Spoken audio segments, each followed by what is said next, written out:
revelation of the Hebrew Bible was completed by about the year 400 BC, or in other words, 400 years before Christ. It's important to remember that by this time, Israel had been scattered by the Assyrian Empire a few centuries earlier. In addition, many Jewish people were also still living in Babylon, Judah having been exiled to Babylon about 100 years after the Assyrians destroyed the kingdom of Israel. At the time the canon of the Hebrew Bible was completed, the Persian Empire was at its largest, and many Jews never returned to the land of Israel. Almost a century after the Hebrew Bible was completed, the Persian Empire was conquered by Alexander the Great. Alexander was from Macedonia, a province to the north of the Greek city-states. His native language was Greek. As he expanded his empire into Persian territory, he brought Greek language and culture along with him. Alexander died in the year 323 BC, when he was 33 years old. At the time of his death, his empire stretched from Greece in the west and Egypt in the south, to Assyria in the north and India in the east. In most of the territory that he conquered, people began to speak Greek instead of or in addition to their native language. This process is known by historians as Hellenization, deriving from the Greek word for a Greek person, Hellene. As a result, many Jews who lived outside of Jerusalem spoke Greek instead of Hebrew. They weren't able to read the scriptures anymore because their Bible was written in Hebrew. With many Greek-speaking Jews unable to read their Bible, the Hebrew scriptures were eventually translated into Greek. Around the year 250 BC in Alexandria, Egypt, a collection of scribes came together and translated the Hebrew Bible into the Greek language. We know this translation today as the Septuagint, often referred to as the LXX or the 70. Jews who didn't understand Hebrew used the Septuagint version of the Bible instead. During New Testament times, when Gentiles were joining the church, many of them also didn't understand Hebrew. With that in mind, these Gentile believers would use the Septuagint translation during their church gatherings. It was because of the prevalence of both Gentiles and Greek-speaking Jews in the church that the New Testament was originally written down in Greek so that everyone would be able to understand it. Alright, shalom, shalom, shalom. This is a brother Kahan from the GMS Prophetic Vibration Camp here in Trinidad. At another edification to the power and spirit of Yahweh Ba'ashem Yahushai. First and foremost, Kal Halayam La Alahayan Hawa Yahweh Ba'ashem Yahushai Ba'ashem HaKadosh Barakatah Yahweh Barakatah Yahushai Barakatah Yahweh Barakatah Yahushai Barakatah Yahweh Barakatah Yahushai. Alright, double honors unto the apostles and elders of great not so not well. Peace, blessing, salutation unto the brothers who preaching and teaching the truth throughout the four corners of the earth, risking their lives and the freedom to do so no more than ever. Shalom unto the speckled blood Israelites. Shalom unto the very few but faithful Aquatium. Alright, I haven't have a title for this little lesson here. I ain't really plan to stay long with it. I have no scriptures written down neither. I'm just going to flow through the spirit. Alright. I pray that the Lord guide me through with this edification here. You know, and it be edifying as possible. So as you can see the clip there, pursuant to why the New Testament was written in Greek, which basically he was on point. He was on point, you know. The reason being for the scriptures written in Greek was the scriptures written in Greek. The New Testament Salakia was written in Greek. All right, it was to accommodate. It was for the accommodation of our people, you know, that was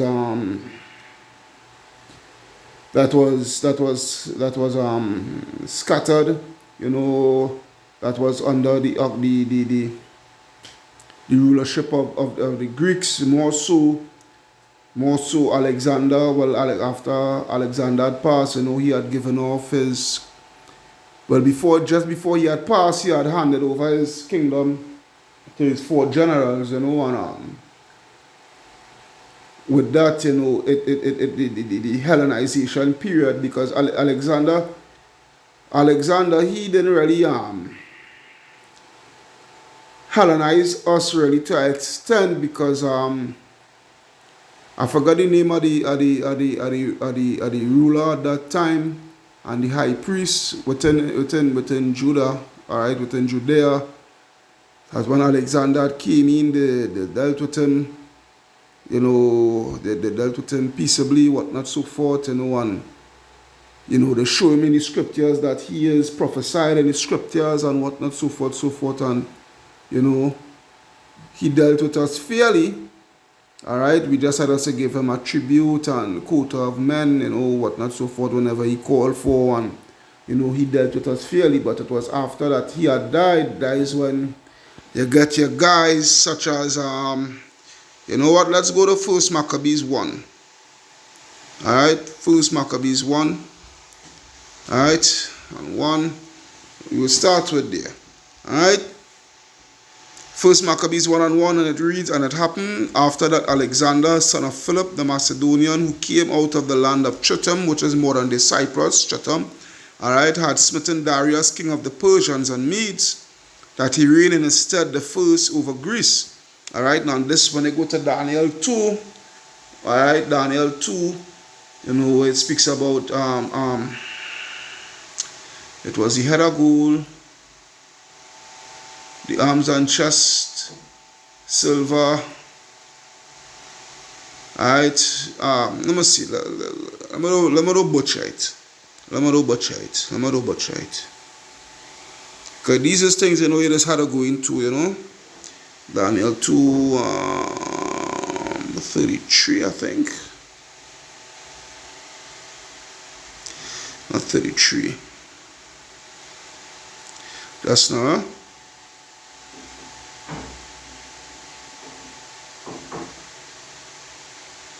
Alright, his head was of fine gold, his breast and his arms of silver, alright, and his belly, right, and his thighs of brass. Alright, verse 32, this image, alright, verse 32, Daniel 2 and 32, this image, the image's head was of fine gold, his breast and his arms of silver, his belly and his thighs of brass. Alright, so this belly and thigh of brass, pursuant to the image that Nebuchadnezzar dreamt and Daniel was breaking down the dream for him. This is speaking about Alexander the Great. And when you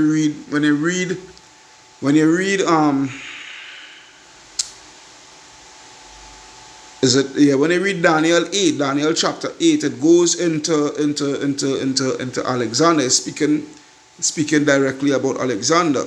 But 1 Maccabees 1 and 1 Maccabees 1 and 1, it actually named Alexander by his name.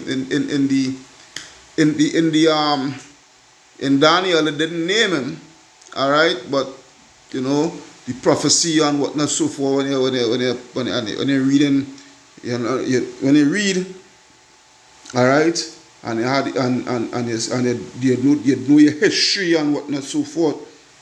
Okay, you would see that it is speaking about Alexander the Great, and also it also about his 4 generals and a little horn and another little horn.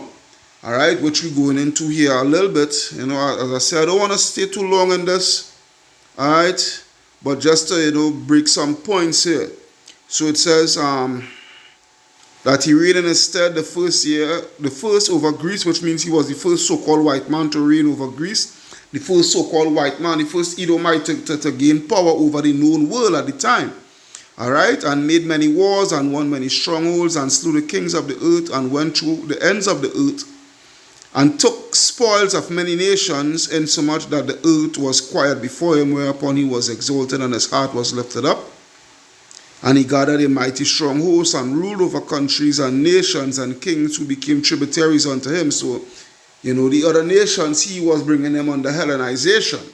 All right, showing bringing them under Greek customs and traditions and the language and whatnot, so forth, so forth. All right. But Israel, he was dealing totally different with Israel compared to the other nations. All right, there were reasons for that, as I just explained earlier. So it says, and after these things he fell sick and perceived that he should die. Wherefore he called his servants, such as were honorable.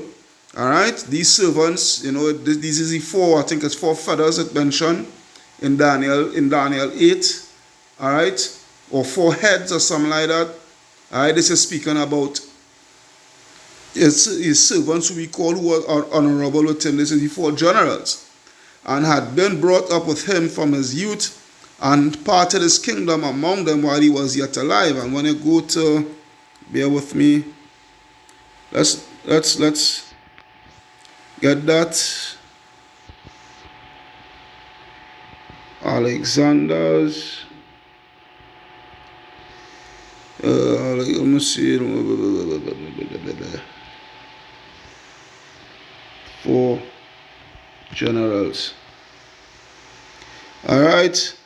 So these are the four generals. All right. Who the empire was divided up amongst.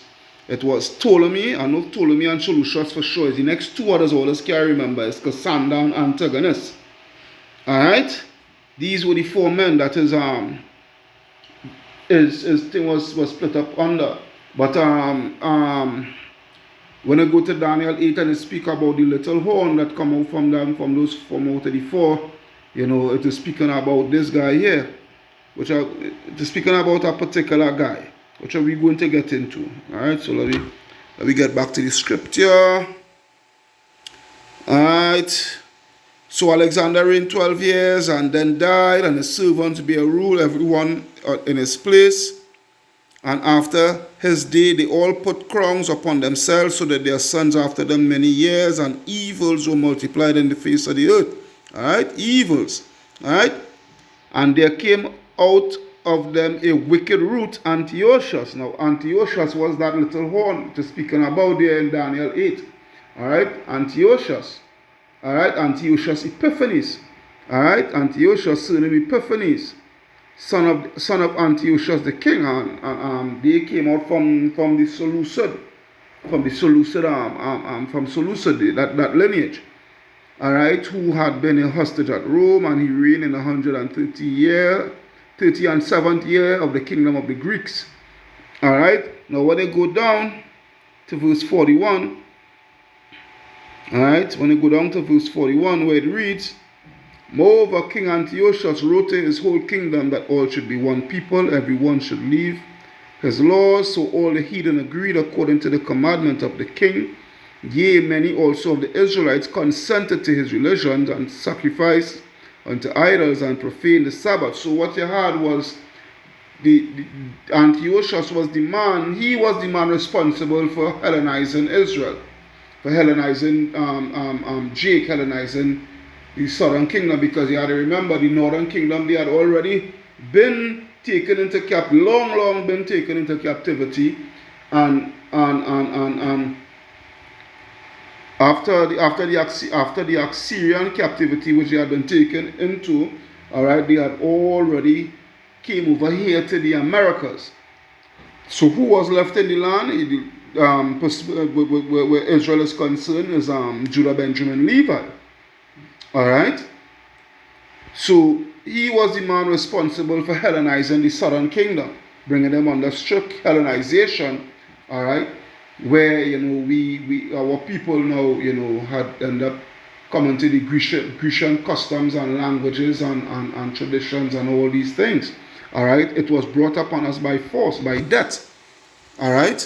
So as it says here, for the king had sent letters by messengers unto Jerusalem and the cities of Judah, that they should follow the strange laws of the land, and forbid burnt offerings and sacrifice and drink offerings in the temple, and that they should profane the Sabbaths and festival days, and pollute the sanctuary and the holy people, set up altars and groves and chapels of idols, and sacrifice swine's flesh and unclean beasts, that they should also leave their children uncircumcised, and make their souls abominable with all manner of uncleanness and profanation, to the end that they should forget the law and change all the ordinances, And whosoever would not do according to the commandment of the king, he said he should die.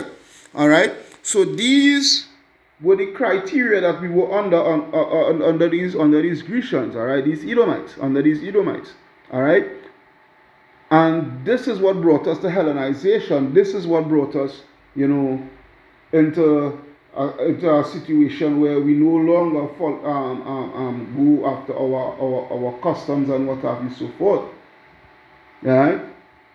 Now the narrator, he obviously mentioned this as the pursuant as the main reason why, and this is the reason why I'm doing this here, to show you the main reason why that we were Hellenized and we had was to speak Greek and whatnot, so forth. All right. Because when they start to force their customs upon us and whatnot, so forth, as it says here, it was the main reason for it was for us to forget the law, forget our heritage, our history, our everything, and fall under this wicked system. All right, that in turn, in time, generation after generation after generation, our descendants, they would not know who their true identity is, and it's the same thing today. It's the same thing today. All right, and the Hellenization is going to come on steroids now by the way of this CHIP that they're looking to bring about, this new world order agenda. But, and as I say that, this is what actually Antiochus was implementing, that new world order agenda. All right, this new world order agenda is nothing new, but that is for another time, that is for another time. We're dealing with a particular topic at hand. All right, so when you go to where is it, boy? Bear with me. I have to find it first and then I will think. Bear with me. All right, so I found it. All right, let's go and read something, a brief passage here to show something here. All right, now because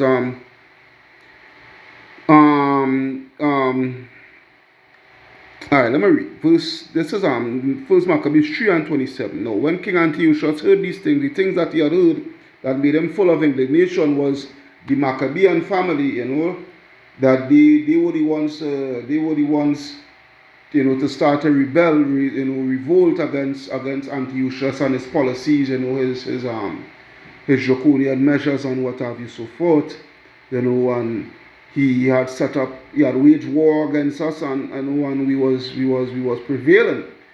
All right. Now the thing is, war is a lot of money spending and what have you, so forth. So now watch this. All right. Now when King Antiochus heard these things, he was full of indignation. Wherefore he sent and gathered together all the forces of his realm, even a very strong army.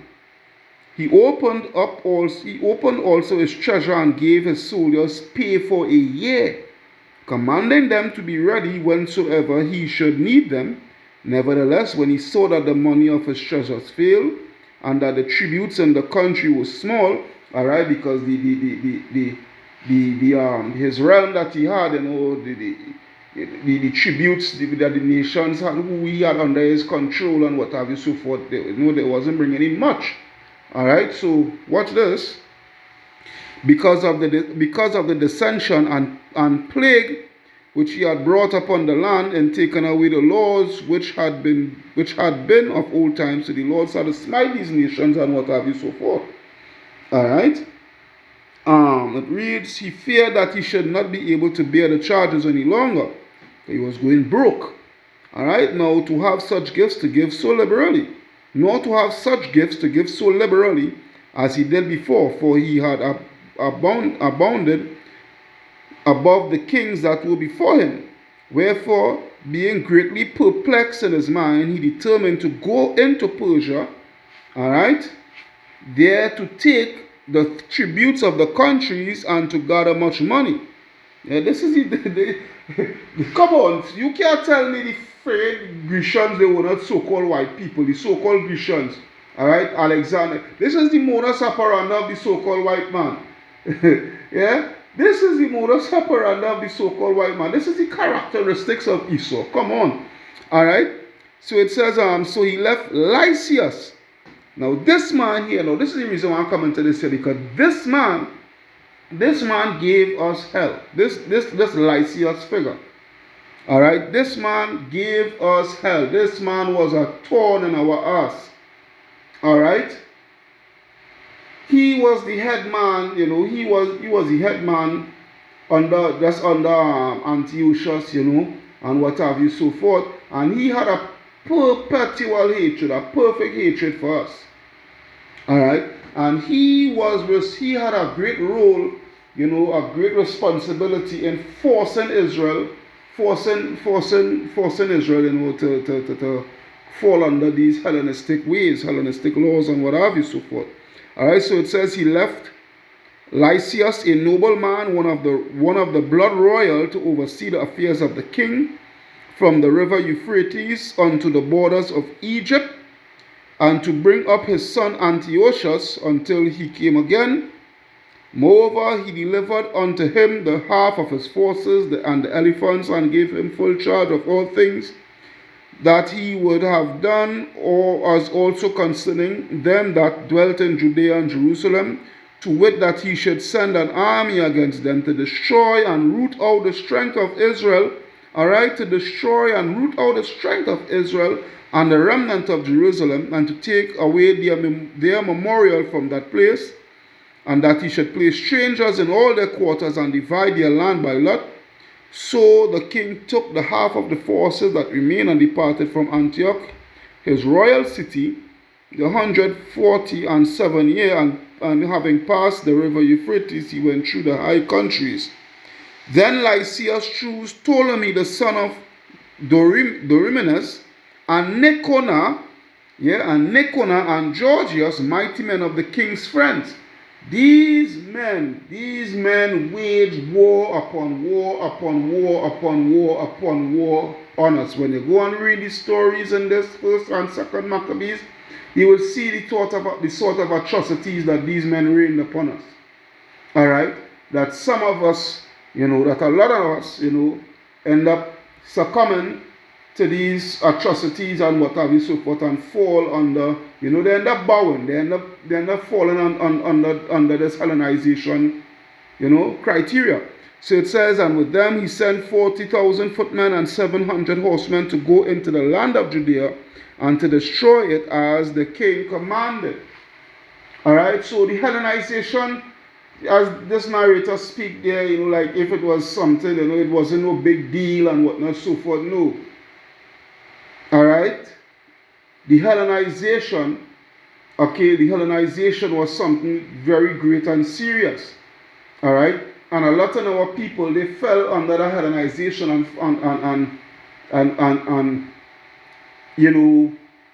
end up, so to speak, Greek and follow the customs and whatnot, so forth, so forth.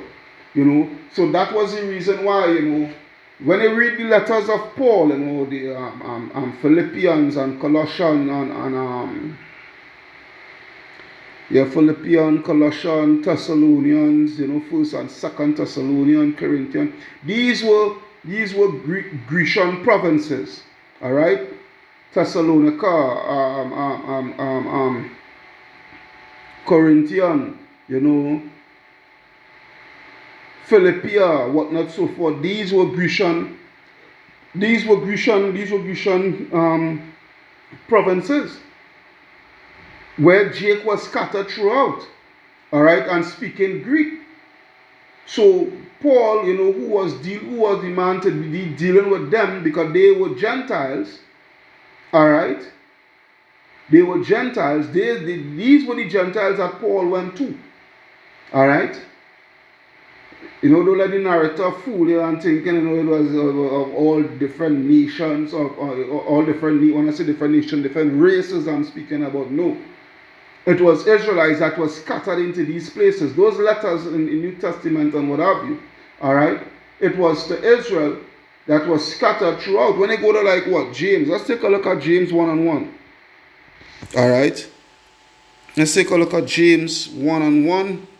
James 1:1, James the servant of Yahweh, Ba'ashem Yahushai, and of Yahweh, and of our Lord Yahushai Mashiach, to the 12 tribes which are scattered abroad, greetings. All right? This is who the scriptures was directed to. This is who the scriptures was addressed to. You understand what I'm saying? This is what it is. All right. Another individual, you know, that when they go to, let's go back to not actually first Maccabees, but second Maccabees. And this is the reason why they do not want the Apocrypha in the scriptures, yeah? This is the main reason why, you know, the Apocrypha is not in the scriptures. I would rather start from one to get,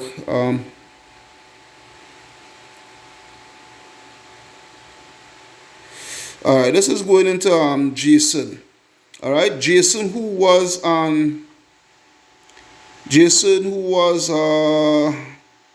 Israelite.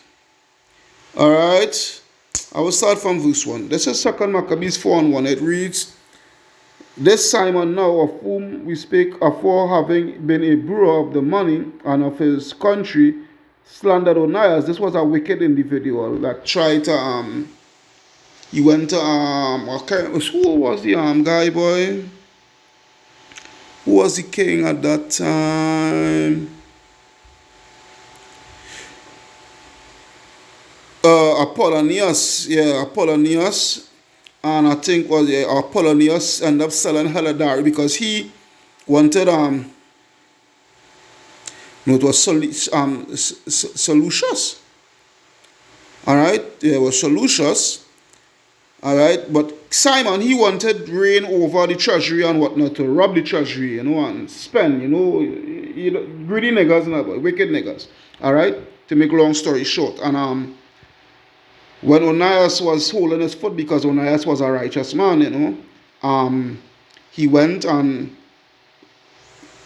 you know, slandered and spoke lies and this and that to the king concerning Onias, and let them so that the king could come and take the money and whatnot so forth, and you know he was expecting to get a share. Alright, and the son Heladarius, and you know, if we go on with the story, we'll see what takes place with Heladarius. But nevertheless, all right, as it says here, and slandered Onias as if he had terrified Heladarius, because the Lord dealt with Heladarius greatly, all right, and been the worker of these evils. Thus was he bold to call him a traitor, that he had deserved well of the city and tended his own nation and was zealous of the laws. But when their hatred went so far that by one of Simon's faction murders were committed, Onias, seeing the danger of this contention, and that Apollonius, as being the governor of Celesyria and Phoenicia, did rage and increase Simon's malice. Let me see, I want to get the part with. Alright, good. Verse 7. I will jump to verse 7. Alright? We get to the point. Verse 7. But after the death of Seleucus, when Antiochus called Epiphanes took the kingdom, Jason, that the brother of Onias, Onias' brother, right? Jason, who was a wicked man, labored underhand to be high priest, promising unto the king by intercession 360 talents of silver, and of another revenue 80 talents. Sell out niggers. The Lord has got them. Besides this, he promised to assign 150 and more, if he might have license to set him up a place of exercise and for the training up of youths in the fashions of the heathen, and to write them off Jerusalem by the name Antiochus. So what? So what he wanted us to do was to, change the name of our nationality from being, our identity from being, Israelites, all right, into being Antiochans, all right, which when the king had granted, he had gotten into his hand the rule, he forthwith brought his own nation to the Greekish fashions, all right, to the Greekish fashions, all right, and the royal privileges granted for special favor to the Jews by the means of John the father of Epidemius, who went ambassador to Rome for amity and aid. He took away and putting down the governments which according to the law he had brought up new customs against the law. For he built gladly a place of exercise under the tower itself, and brought the chief young men under his subjection, and made them wear a hat. Now such was the height of Greek fashions and increase of heathenish manners, through the exceeding profaneness of Jason, that ungodly wretch, and no high priest, that the priests had no courage to serve any more at the altar, but despising the temple and neglecting the sacrifices, hastened to be partakers of the unlawful allowances in the place of exercise after the game of discus called them forth, not setting by the honors of their fathers, but liking the glory of the Grecians best of all. So our people was Hellenized by force by the enemy and our own people, all right. And with time to and with a period of time, a lot of our people forget our heritage, their descendants, and they're forgetting, by assimilation, forgetting their heritage and what have you, so forth. So what we end up becoming Grecians and liking the Grecian fashion and Grecian customs and Grecian languages and all these things. You understand? But really and truly, we are Israelites by nationality, by race. Also, another thing we could go out, which is 2 Maccabees 6:6, where it reads, "Neither was it lawful for a man to keep Sabbath days or ancient feasts, or to profess himself at all to be a Jew. And in the day of the king's birth every month, they were brought by bitter constraint to eat of the sacrifices, and when the feast of Bacchus was kept, the Jews were compelled, were forced to go in procession to Bacchus carrying ivy, which was what? Bacchus, the festival of Bacchus, which today we know as Carnival. We were forced to take part in this shit. Now watch these niggas here now. They take part in this shit gleefully. They don't need a gun to the head to go for them to come out Carnival Monday and Tuesday and all that shit, right? They don't need a gun to the head. These niggas come out willfully, right? That's to show you. Moreover, there went out a decree to the neighbor cities of the heathen by the suggestion of Ptolemy against the Jews, that they should observe the same fashion and be partakers of their sacrifices. And whoso would not conform themselves to the manner of the Gentiles, which is the heathens, should be put to death, that then might a man have seen the present misery." You understand? So this is the reason why we was Hellenized. This is the reason why the New Testament was written in Greek, because our people were scattered into Greek provinces and what have you. And Paul, who was a man that could have speak the Greek, he was the man, that the Lord sent. When you read the book of Acts and what have you, so forth, he was the man that the Lord had ordained and sent, to go and deal with our people in these provinces, these Grecian provinces and whatnot, because what? He could have interacted with them. The Lord had given him the gift of tongues. Let's just put it that way. That is the gift of tongues. When you read in the scriptures pursuant to the gift of tongues, that was it. Being bilingual or trilingual. Being able to speak multiple different languages. And edifying our people, in these respective languages. That is the reason why. Now he was right, and he said the narrator, he was right, and he was saying it was written in that way and whatnot, so forth. These letters, because the Jews, they were. It would have been easier for them to interact and whatnot, so forth. We mentioned the Greek Septuagint and whatnot, so forth, so forth, so forth. All right.